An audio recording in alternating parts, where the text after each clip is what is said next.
19. El Gulf Stream. Ninguno de nosotros podrá olvidar jamás aquella terrible escena del 20 de abril. La he escrito bajo el imperio de una violenta emoción. He repasado luego mi relato, y se lo he leído a Conseil y al canadiense. Lo han encontrado lleno de exactitud en los hechos, pero insuficiente en su expresividad. Y es que para describir tales cuadros haría falta la pluma del más ilustre de nuestros poetas, el autor de Los Trabajadores del Mar. He dicho que el capitán Nemo lloraba mirando al mar. Inmenso fue su dolor. Era el segundo compañero que perdía desde nuestra llegada a bordo. Y qué muerte. Aquel amigo, aplastado, asfixiado, roto por el formidable brazo de un pulpo, triturado por sus mandíbulas de hierro, no debía reposar con sus compañeros en las apacibles aguas del cementerio de coral. Lo que me había desgarrado el corazón, en medio de aquella lucha, fue el grito de desesperación del desgraciado, ese pobre francés que olvidando su lenguaje de convención había recuperado la lengua de su país y de su madre en su llamamiento supremo. Tenía yo, pues, un compatriota entre la tripulación del Nautilus, asociada en cuerpo y alma al capitán Nemo, que como éste huía del contacto con los hombres, sería el único que representara a Francia en esa misteriosa asociación, evidentemente compuesta de individuos de nacionalidades diversas. Este era otro de los insolubles problemas que me planteaba sin cesar. El capitán Nemo retornó a su camarote, y durante bastante tiempo no volví a verle. De su tristeza, desesperación e irresolución cabía hacerse una idea por la conducta del navío de quien él era el alma y al que comunicaba todas sus impresiones. El Nautilus no seguía ya ninguna dirección determinada, iba, venía y flotaba como un cadáver a merced de las olas. La hélice estaba ya liberada, pero apenas se servía de ella. Navegaba al azar. Parecía no poder arrancarse al escenario de su última lucha, a ese mar que había devorado a uno de los suyos. 10 días transcurrieron así, hasta el 1 de mayo. Ese día, el Nautilus reemprendió su marcha al norte, tras haber avistado las Lucayas, ante la abertura del canal de las Bahamas. Seguimos entonces la corriente del mayor río marino, que tiene sus orillas, sus peces y su temperatura propias. Hablo del Gulf Stream. Es un río, en efecto. Corre libremente por el Atlántico, y sus aguas no se mezclan con las oceánicas. Es un río salado, más salado que el mar que le rodea. Su profundidad media es de 3000 pies y su anchura media de 60 millas. En algunos lugares, su corriente marcha a la velocidad de 4 kilómetros por hora. El invariable volumen de sus aguas es más considerable que el de todos los ríos del globo. La verdadera fuente del Gulf Stream, reconocida por el comandante Maury, o su punto de partida, si se prefiere, está situada en el Golfo de Gascuña. Allí, sus aguas, aún débiles de temperatura y de color, comienzan a formarse. Desciende al sur, costea el África ecuatorial, calienta sus aguas con los rayos solares de la zona tórrida, atraviesa el Atlántico, alcanza el Cabo San Roque en la costa brasileña y se bifurca en dos brazos, uno de los cuales va a saturarse de las calientes moléculas del mar de las Antillas. Entonces, el Gulf Stream, encargado de restablecer el equilibrio entre las temperaturas y de mezclar las aguas de los trópicos con las aguas boreales, comienza a desempeñar su papel de compensador. Se calienta fuertemente en el Golfo de México y luego se eleva al norte a lo largo de las costas americanas hasta llegar a Terranova, donde se desvía por el empuje de la corriente fría del estrecho de Davis y reemprende la ruta del océano siguiendo sobre uno de los grandes círculos del globo la línea loxodrómica. Hacia el grado 43 se divide en dos brazos, uno de los cuales, ayudado por el alisio del nordeste, vuelve hacia las Azores y el Golfo de Gascuña, mientras el otro, tras templar las costas de Irlanda y de Noruega, llega más allá de las Spitzberg, donde su temperatura desciende a 4 grados, para formar el mar libre del polo. Por ese río oceánico era por el que navegaba entonces el Nautilus. A su salida del canal de las Bahamas, el Gulf Stream, con 14 leguas de anchura y 350 metros de profundidad, marcha a 8 kilómetros por hora. Esta rapidez decrece a medida que avanza hacia el norte. Es de desear que persista esta regularidad, pues si, como se ha creído notar, se modificaran su velocidad y su dirección, los climas europeos se verían sometidos a perturbaciones de incalculables consecuencias. Hacia mediodía me hallaba en la plataforma con Conseil, a quien explicaba las particularidades del Gulf Stream. Terminada mi explicación, le invité a meter las manos en la corriente. Al hacerlo así, Conseil se quedó muy sorprendido de no experimentar ninguna sensación de frío o calor. Ello se debe, le dije, a que la temperatura del Gulf Stream al salir del Golfo de México es poco diferente de la de la sangre. El Gulf Stream es una gran estufa que hace posible a las costas de Europa adornarse de un verdor perenne. De creer a Maury, si se pudiera utilizar totalmente el calor de esta corriente se obtendría el suficiente para mantener en fusión a un río de hierro tan grande como el Amazonas o el Missouri. En aquellos momentos, la velocidad del Gulf Stream era de 2,25 metros por segundo. Su corriente es tan distinta del mar que la rodea que sus aguas comprimidas forman una especie de relieve y se opera un desnivelamiento entre ellas y las aguas frías, oscuras y muy ricas en materias salinas, destacan por su azul puro de las aguas verdosas que las rodean. Tan neta es la línea de demarcación que el Nautilus, a la altura de las Carolinas, cortó con su espolón las aguas del Gulf Stream mientras su hélice batía aún las del océano. La corriente arrastraba con ella a todo un mundo de seres vivos. Los argonautas, tan comunes en el Mediterráneo, viajaban por ella en gran número. Entre los cartilaginosos, los más notables eran las rayas, cuya cola, muy suelta, constituía casi la tercera parte de un cuerpo que tomaba la forma de un gran rombo de 25 pies de largo. Había también pequeños escualos, de 1 metro, con la cabeza grande, el hocico corto y redondeado, puntiagudos dientes dispuestos en varias hileras, y cuyos cuerpos parecían cubiertos de escamas. Entre los peces óseos, anoté unos labros grises propios de esos mares, esparos sinágridos cuyo iris resplandecía como el fuego, escienas de 1 metro de largo, con una ancha boca erizada de pequeños dientes, que emitían un ligero grito. Centronotos negros, de los que ya he hablado, corífenas azules con destellos de oro y plata, escaros, verdaderos arcoíris del océano que rivalizan en colores con los más bellos pájaros de los trópicos, rombos azulados desprovistos de escarnas, batracos recubiertos de una faja amarilla y transversal semejante a una T griega, enjambres de pequeños gobios moteados de manchitas pardas, dipterodones de cabeza plateada y de cola amarilla, diversos ejemplares de salmones, mugilomoros de cuerpo esbelto y de un brillo suave,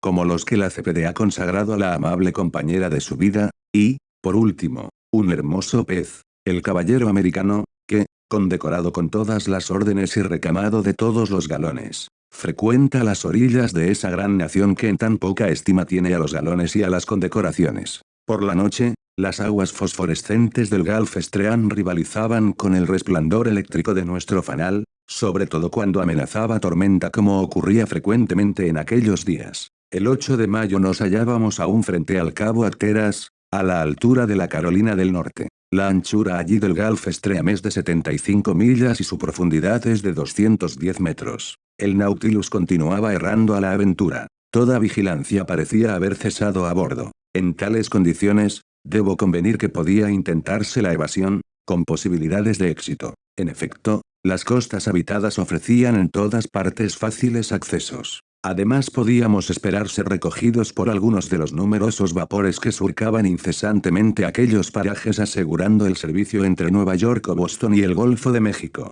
o por cualquiera de las pequeñas goletas que realizaban el transporte de cabotaje por los diversos puntos de la costa norteamericana. Era, pues, una ocasión favorable, a pesar de las 30 millas que separaban al Nautilus de las costas de la Unión. Pero una circunstancia adversa contrariaba absolutamente los proyectos del canadiense. El tiempo era muy malo. Nos aproximábamos a parajes en los que las tormentas son frecuentes, a esa patria de las trombas y de los ciclones, engendrados precisamente por la corriente del Golfo. Desafiar a bordo de un frágil bote a un mar tan frecuentemente embravecido era correr a una pérdida segura, y el mismo Ned Land convenía en ello. Por eso, tascaba el freno. Embargado de una furiosa nostalgia que solo la huida hubiese podido curar. Señor, me dijo aquel día, esto debe terminar. Voy a hablarle francamente. Su Nemo se aparta de tierra y sube hacia el norte. Le digo a usted que ya tengo bastante con el Polo Sur y que no le seguiré al Polo Norte, pero, Ned, ¿qué podemos hacer?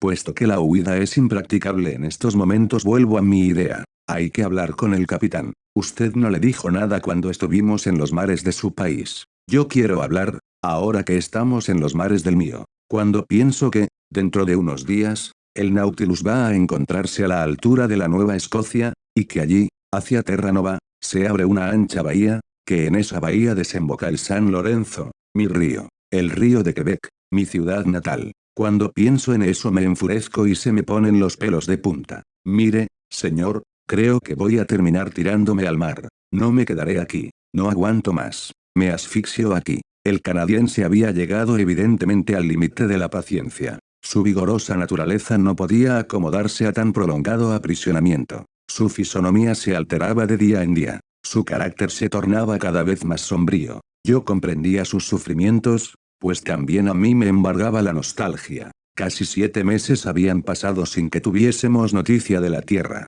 Además, el aislamiento del capitán Nemo, su cambio de humor, sobre todo desde el combate con los pulpos, su taciturnidad, me hacían ver las cosas de un modo diferente y ya no sentía el entusiasmo de los primeros tiempos. Había que ser un flamenco como Conseil para aceptar esa situación en ese medio reservado a los cetáceos y a otros habitantes del mar. Verdaderamente, si el buen Conseil hubiera tenido branquias en vez de pulmones habría sido un pez distinguido. Y bien, señor, ¿qué dice usted?, añadió Ned Land, al ver que yo no respondía. Bueno, Ned. Lo que usted quiere es que pregunte al capitán Nemo cuáles son sus intenciones para con nosotros, ¿es eso sí, señor Y? Eso aunque ya nos las haya dado a conocer. Sí. Por última vez, quiero saber a qué atenerme. Si usted quiere, hable por mí solo, en mi nombre únicamente. El caso es que le encuentro muy raramente. Parece evitarme razón de más para ir a verle. Le interrogaré, Ned.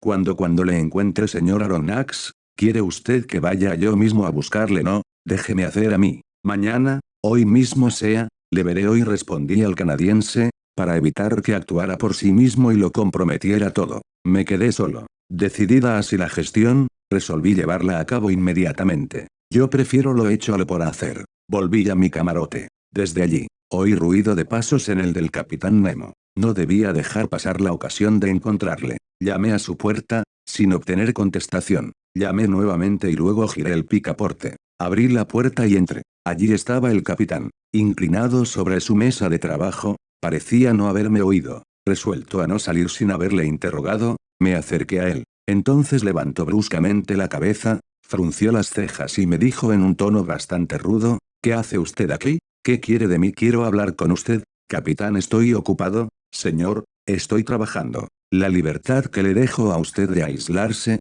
no existe para mí. La recepción no era muy estimulante, que digamos. Pero yo estaba decidido a oír cualquier cosa con tal de hablar con él. Señor, le dije fríamente, tengo que hablarle de un asunto que no me es posible aplazar. ¿Cuál, señor? Respondió irónicamente. ¿Ha hecho usted algún descubrimiento que me haya escapado? ¿Le ha entregado el mar nuevos secretos? Muy lejos estábamos del caso. Pero antes de que hubiese podido yo responderle, me dijo en un tono más grave, mientras me mostraba un manuscrito abierto sobre su mesa, he aquí, señor Aronnax, un manuscrito escrito en varias lenguas. Contiene el resumen de mis estudios sobre el mar y, si Dios quiere, no perecerá conmigo. Este manuscrito, firmado con mi nombre, completado con la historia de mi vida, será encerrado en un pequeño aparato insumergible. El último superviviente de todos nosotros a bordo del Nautilus lanzará ese aparato al mar. Irá a donde quieran llevarle las olas. El nombre de ese hombre, su historia, escrita por sí mismo. Quedaría, pues, desvelado su misterio un día. Pero en aquel momento yo no vi en esa comunicación más que una entrada en materia. Capitán, no puedo sino aprobar esa idea. El fruto de sus estudios no debe perderse. Pero el medio que piensa emplear me parece primitivo y arriesgado. ¿Quién sabe a dónde los vientos llevarán ese aparato y en qué manos caerá? ¿No podría usted idear algo mejor? ¿No podría usted o uno de los suyos jamás, señor? Dijo vivamente el capitán, interrumpiéndome. Yo y mis compañeros estaríamos dispuestos a guardar ese manuscrito en reserva. ¿Y si usted nos devuelve la libertad? La libertad, dijo el capitán Nemo, a la vez que se levantaba. Sí, señor, y lo que quería decirle es a propósito de esto. Llevamos ya 7 meses a bordo de su navío, y le pregunto hoy, tanto en nombre de mis compañeros como en el mío propio, si tiene usted la intención de retenernos aquí para siempre. Señor Aronnax, le respondo hoy lo que le respondí hace 7 meses. Quien entra en el Nautilus es para no abandonarlo nunca. Lo que usted nos impone es pura y simplemente la esclavitud. Dele usted el nombre que quiera en todas partes. El esclavo conserva el derecho de recobrar su libertad y de usar de los medios que se le ofrezcan a tal fin, cualesquiera que sean. ¿Quién le ha denegado ese derecho? Yo no le he encadenado a un juramento, me dijo el capitán, mirándome y cruzado de brazos. Señor, le dije, hablar por segunda vez de este asunto no puede ser de su agrado ni del mío, pero puesto que lo hemos abordado vayamos hasta el fin. Se lo repito, no se trata tan solo de mi persona. Para mí, el estudio es una ayuda, una poderosa diversión, un gran aliciente, una pasión que puede hacerme olvidar todo. Como usted, soy un hombre capaz de vivir ignorado, oscuramente, en la frágil esperanza de legar un día al futuro el resultado de mis trabajos, por medio de un aparato hipotético confiado al azar de las olas y los vientos. En una palabra, yo puedo admirarle, seguirle a gusto en un destino que comprendo en algunos puntos, aunque hay otros aspectos de su vida que me la hacen entrever rodeada de complicaciones y de misterios de los que, mis compañeros y yo, somos los únicos de aquí que estamos excluidos. Incluso cuando nuestros corazones han podido latir por usted, emocionados por sus dolores o conmovidos por sus actos de genio o de valor, hemos debido sofocar en nosotros hasta el más mínimo testimonio de esa simpatía que hace nacer la vista de lo que es bueno y noble, ya provenga del amigo o del enemigo. Pues bien, es este sentimiento de ser extensión años a todo lo que le concierne a usted lo que hace de nuestra situación algo inaceptable, imposible, incluso para mí, pero sobre todo para Ned Land. Todo hombre, por el solo y mero hecho de serlo, merece consideración. ¿Ha considerado usted los proyectos de venganza que el amor por la libertad y el odio a la esclavitud pueden engendrar en un carácter como el del canadiense? ¿Se ha preguntado usted lo que él puede pensar, intentar, llevar a cabo que Ned Land piense o intente lo que quiera? ¿Qué me importa a mí? No soy yo quien ha ido a buscarle. No le retengo a bordo por gusto. En cuanto a usted, señor Aronnax, usted es de los que pueden comprender todo, incluso el silencio. No tengo más que decirle, salvo que esta primera vez que ha abordado el tema sea también la última, pues si vuelve a repetirse no podré escucharle. Me retiré, y a partir de aquel día nuestra situación se hizo muy tensa. Al informar a mis compañeros de la conversación, Ned Land dijo, ahora sabemos que no hay nada que esperar de este hombre. El Nautilus se acerca a Long Island. Huiremos, haga el tiempo que haga. Pero el cielo se tornaba cada vez más amenazador. Se manifestaban los síntomas de un huracán. La atmósfera estaba blanca, lechosa. A los cirrosenaces sueltos sucedían en el horizonte capas de nimbocumulus. Otras nubes bajas huían rápidamente. La mar, ya muy gruesa, se hinchaba en largas olas. Desaparecían las aves, con excepción de esos petreles que anuncian las tempestades. El barómetro bajaba muy acusadamente e indicaba en el aire una extremada tensión de los vapores. La mezcla del Storm Glass se descomponía bajo la influencia de la electricidad que saturaba la atmósfera. La lucha de los elementos se anunciaba ya próxima. La tempestad estalló en la jornada del 18 de mayo, precisamente cuando el Nautilus navegaba a la altura de Long Island, a algunas millas de los pasos de Nueva York. Puedo describir esta lucha de los elementos porque, por un capricho inexplicable, el capitán Nemo, en vez de evitarla en las profundidades, decidió afrontarla en la superficie. El viento soplaba del sudoeste a una velocidad de 15 metros por segundo, que hacia las 3 de la tarde pasó a la de 25 metros. Esta es la cifra de las tempestades. Firme frente a las ráfagas, el capitán Nemo se hallaba en la plataforma. Se había amarrado a la cintura para poder resistir el embate de las monstruosas olas que azotaban al Nautilus. Yo hice lo mismo. La tempestad y aquel hombre incomparable que la retaba se disputaban mi admiración.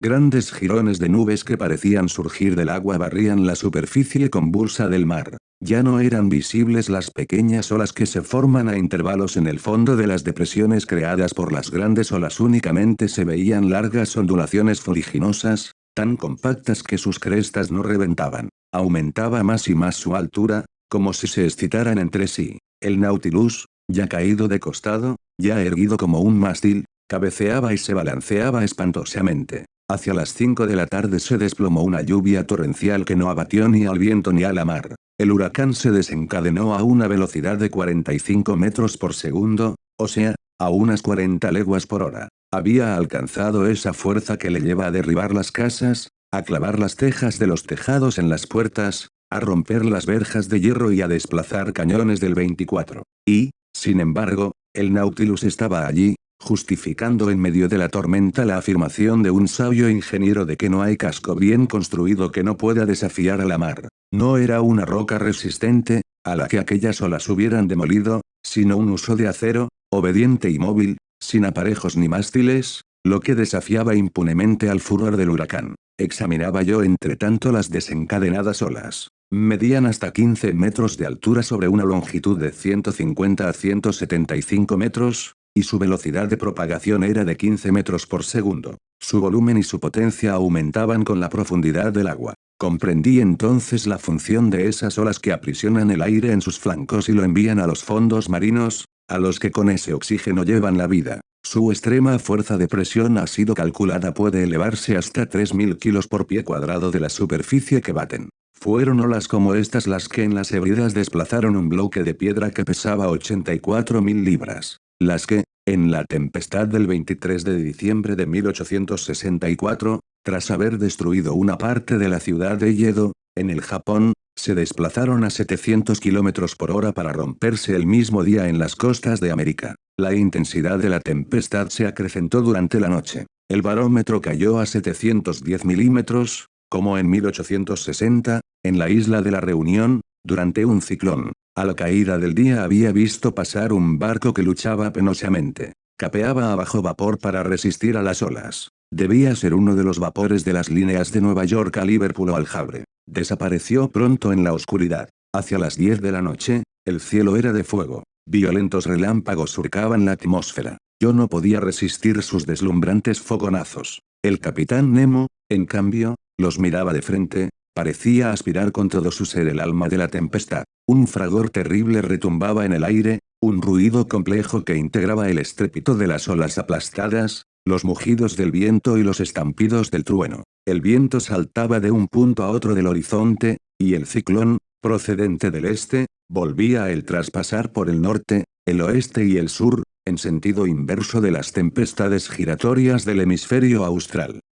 Bien justificaba el Gulf Stream su nombre de rey de las tormentas. Es la corriente del Golfo la que crea estos formidables ciclones por la diferencia de temperatura de las capas de aire superpuestas a sus aguas. A la lluvia sucedió un chaparrón de fuego. Las gotas de agua se transformaron en chispas fulminantes. Se hubiese dicho que el capitán Nemo, en busca de una muerte digna de él, quisiera hacerse matar por el rayo. En cierto momento, el Nautilus, presa de un formidable movimiento de cabeceo, levantó al aire su espolón de acero, como la vara de un pararrayos, y vi como del espolón surgían numerosas chispas. Roto, extenuado, repté hacia la escotilla, la abrí y descendí al salón. El temporal alcanzaba entonces su máxima intensidad. Era imposible mantenerse en pie en el interior del Nautilus. El capitán Nemo descendió hacia la medianoche. Oí luego el ruido de los depósitos que se llenaban poco a poco, y el Nautilus se sumergió lentamente. Por los cristales descubiertos del salón vi algunos grandes peces pasar como fantasmas por el agua en fuego. El rayo golpeó a algunos bajo mis ojos. El Nautilus continuó descendiendo. Yo pensaba que hallaría la calma a una profundidad de 15 metros. No, las capas superiores estaban demasiado violentamente agitadas. Hubo que descender hasta 50 metros en las entrañas del mar para hallar el reposo. Allí, qué tranquilidad, qué silencio, qué paz. ¿Quién hubiese dicho que un terrible huracán se desencadenaba entonces en la superficie del océano?